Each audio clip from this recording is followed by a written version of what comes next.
Hai teman-teman, ketemu lagi dengan Leli dari Master Standar Academy.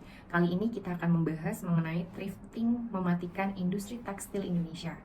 Video ini untuk meng-up dan menguatkan informasi dari Profesor Renal Kasali yang membahas mengenai thrifting ternyata bukan barang bekas. Beliau menginformasikan bahwa sekarang pengertian thrifting bergeser dari barang bekas menjadi produk fast fashion. Mana ketika produk fast fashion itu sudah tidak musimnya atau sudah tidak in lagi, tidak tren lagi, maka dilempar ke negara dunia ketiga. Salah satunya adalah Indonesia.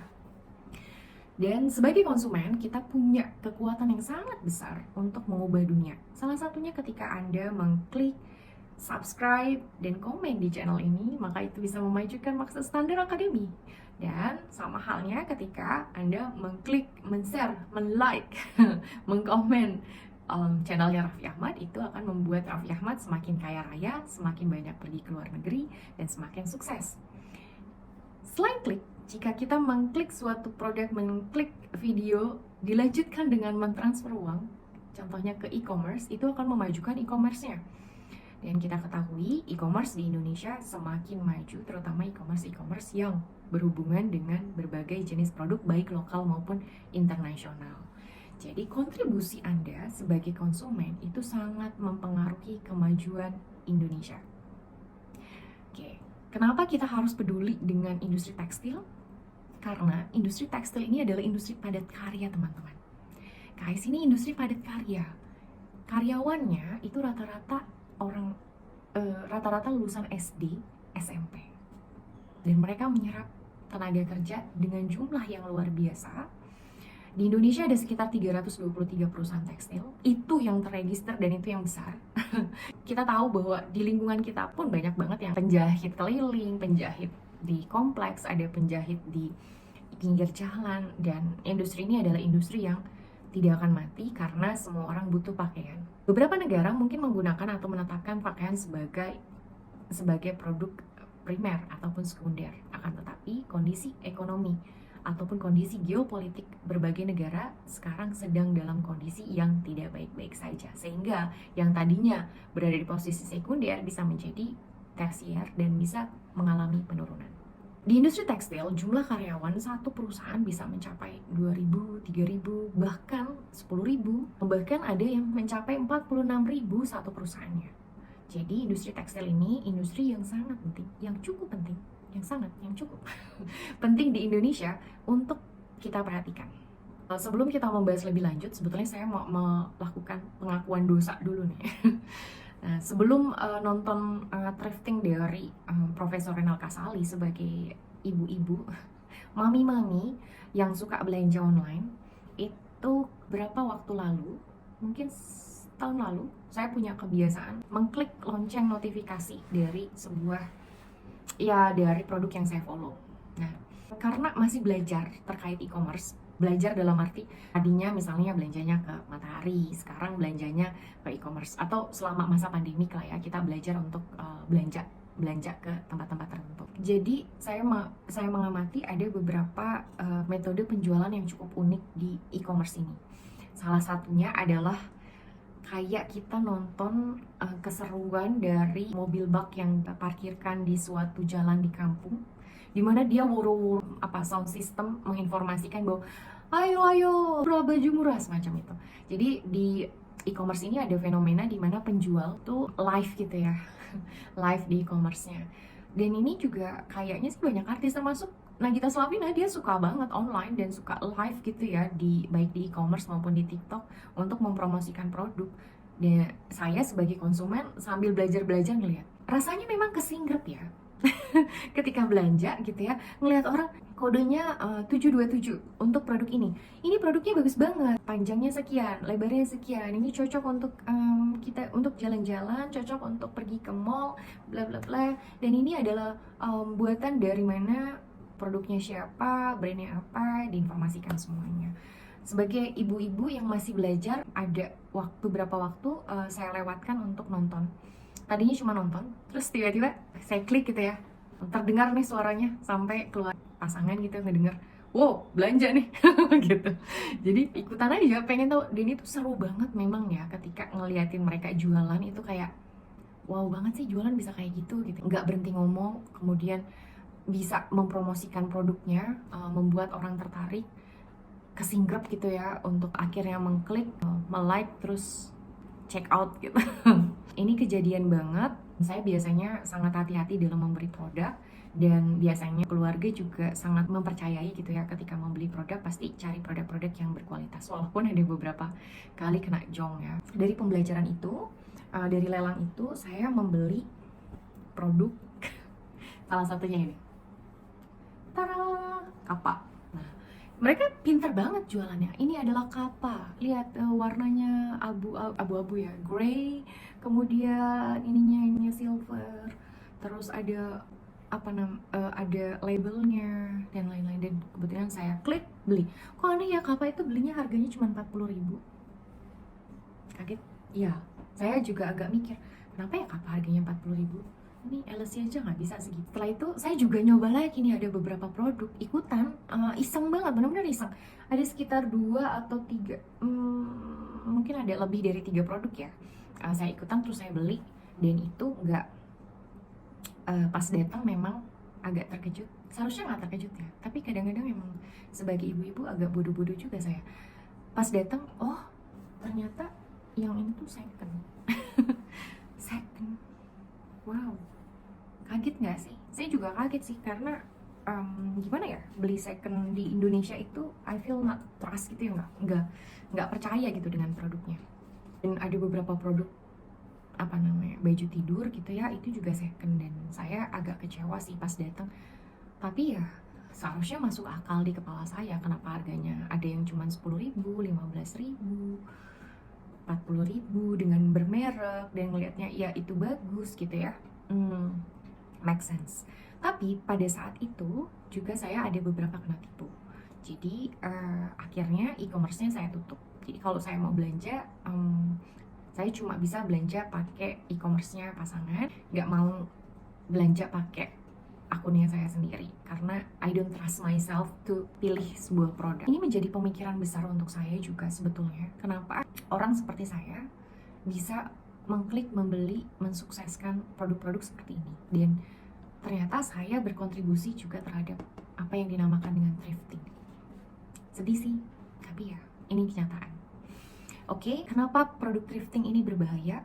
Tentunya menurut informasi dari Pak Renal Kasali, ini adalah fast fashion ini dan mungkin barang bekas ini dari negara-negara maju dikirim ke negara-negara dunia ketiga, dijual dalam bentuk kiloan, bal-balan 100 kg per bal dengan harga 7-8 juta, dan mereka bisa cuci lagi, atau bahkan nggak dicuci lagi sih. Kalau Pak Renal Kasali bilang dicuci, enggak.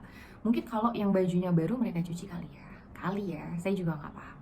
Ini akan mematikan industri dalam negeri. Mari kita simak informasi yang lebih mendalam, saksikan informasi detailnya. Dari penyesalan itu, tentunya nggak cuma diam, tapi ikut meng-up informasi ini supaya masyarakat Indonesia sadar apa yang kita lakukan ketika dalam situasi kondisi seperti ini, dan kita peduli. Walaupun tentunya rakyat Indonesia juga pengen banget gitu ya pakai produk-produk bermerek. Sangat paham, benar-benar paham. Kalau kita tinggal di UK contohnya, kalau kita mau beli produk-produk bermerek, kadang kita bisa beli produk second, dan produk secondnya itu dibeli dari memang pemilik produk itu langsung. Gak bisa dipungkiri, produk-produk yang bermerek itu memang bagus ya guys. Mau gimana lagi? Akan tetapi kita perlu sadar bahwa tindakan kita, kalau di Indonesia kita nggak ada wadahnya. Yang pasti produk-produk second yang masuk ke Indonesia adalah produk second dari negara lain yang dijual dalam bentuk sampah. Dan sampah-sampah itu bisa jadi barang baru ataupun barang bekas, dan ini ternyata punya dampak yang sangat besar terhadap industri tekstil dalam negeri.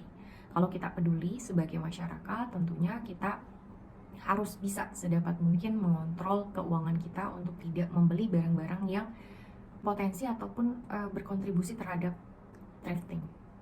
Akan tetapi ketika kita bilang bahwa we push our people to buy the right product gitu ya, bukan berarti tidak ada dari sisi produsen untuk melakukan perbaikan. Pemalsuan atau fraud ini juga harus ditindak, sama seperti video sebelumnya.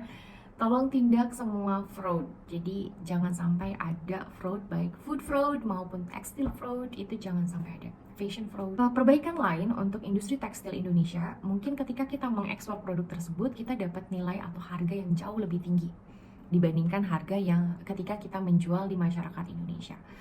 Tapi semua orang di semua negara tentunya mau membeli produk yang berkualitas. Yang harus kita manage adalah bagaimana meminimalkan cost. Dan dari beberapa berita diinformasikan bahwa cost yang ada di Indonesia itu sangat tinggi, guys. Nanti kita juga ada cerita ya. Kalau dari grafik, Indonesia itu tadinya di posisi yang sangat bagus industri tekstilnya.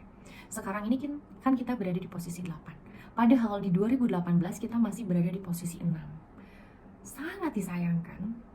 Kenapa? Karena banyak juga industri tekstil yang hengkang, baik dari ibu kota yang karena cost untuk labornya terlalu tinggi, kemudian pindah ke daerah, tapi setelah pindah ke daerah, harga listrik yang unbelievable.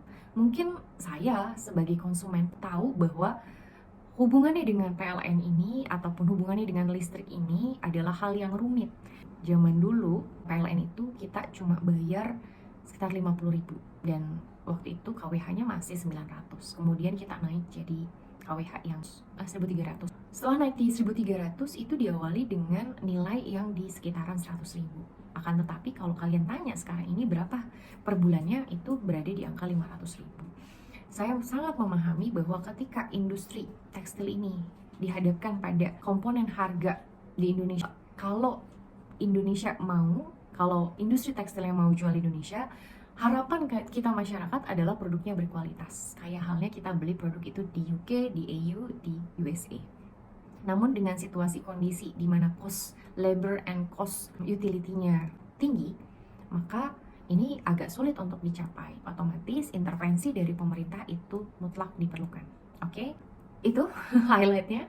Yang kedua adalah harapannya ketika eksportir itu bermain di dalam negeri, mudah-mudahan itu produknya juga produk yang dengan bahan baku maupun kualitas yang ekspor. Itu harapan masyarakat. Baik bahannya maupun pelabelannya. Dan Indonesia harus mulai belajar untuk bisa menggunakan atau memberikan label-label di tekstilnya dengan label-label yang sesuai standar internasional. Sejauh ini ketika saya membeli produk-produk dalam negeri, rata-rata kadang-kadang mereka karena soal label ini adalah soal cost juga, mereka nggak mau mencantumkan ngasih label tambahan gitu bahwa it's made in Indonesia. Jadi kita tuh nggak tahu apakah ini made in Indonesia atau enggak. Ini nih jilbab saya juga nggak tahu made in siapa ya. Jangan-jangan made in China. Tentang desain, baik desain baju maupun desain label itu sangat penting. Jadi kalau kita lihat produk-produk luar negeri itu labelnya tuh lengkap banget. Sedangkan kalau kita lihat produk Indonesia itu labelnya nggak lengkap, guys. Contohnya ini kayak LC yang saya pakai itu ya pasti ada label ininya, kancingnya juga berlabel, kemudian di dalamnya juga ada label bagaimana handling dari produk ini supaya kualitasnya tetap terjaga dalam waktu yang panjang. Misalnya contoh lain adalah jas lab saya, made in Indonesia 100%, tapi cuma ada tulisan M doang, nggak tahu siapa produsennya. Saya tahu sih teman saya yang buat, cuma seharusnya dia juga pakai label. Beberapa produk yang lumayan ekspensif di Indonesia itu harganya di kisaran 300, 200, 300 sampai 500, bahkan ada yang 800. Tapi labelnya itu cuma label di depan sini saja, sedangkan label handlingnya tidak ada, label made in Indonesia-nya nggak ada, itu atau label bahan bakunya itu nggak ada. Misalnya polyester kah, katun kah, atau yang lainnya. Produk lain, contohnya misalnya batik. Saya juga penggemar pembeli batik nih ya. Ini saya suka banget batik ini. Saya nemunya di salah satu mall ketika meeting dengan teman. Dan ini ada laksana batik I love Indonesia. Cuma tulisannya itu aja. Gak ada made in Indonesia-nya kak. Itu udah adalah I love Indonesia sih. Tapi setidaknya ada misalnya how to handling the product. Untuk label yang cukup berkualitas, contohnya adalah produk Cardinal. Nah, produk Cardinal ini selain dia punya label Cardinal di sini, dia juga punya label lainnya di bawahnya, di dalamnya.